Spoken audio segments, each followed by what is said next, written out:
Ladies and gentlemen, today I'm going to show you how to schedule projects in Wrike.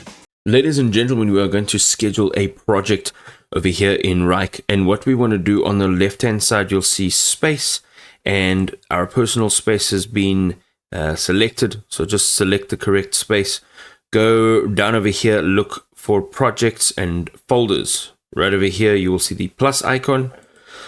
We are going to click on the plus icon here. Make sure that it's project that is selected and not folder.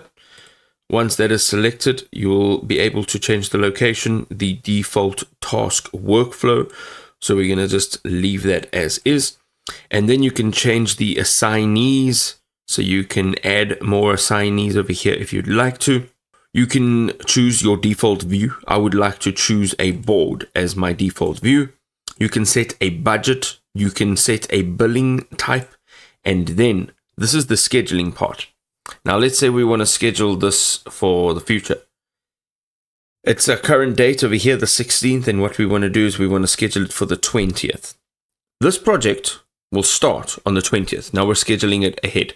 We can also choose a due date. So let's give it 7 days. And here we can come down to sharing. We can have it private. We can share it with our team, or we can share it with specific users or groups. Okay, we're going to share it with the team right now. Click on create, add a project name, and let's just say project 2. Click on create. Now you will have scheduled this project.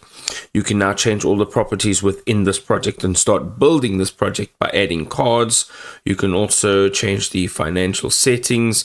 You can import and export, and you can then add views as well. You can use their Copilot to assist you with building the project. But ultimately, this is scheduled for the future date.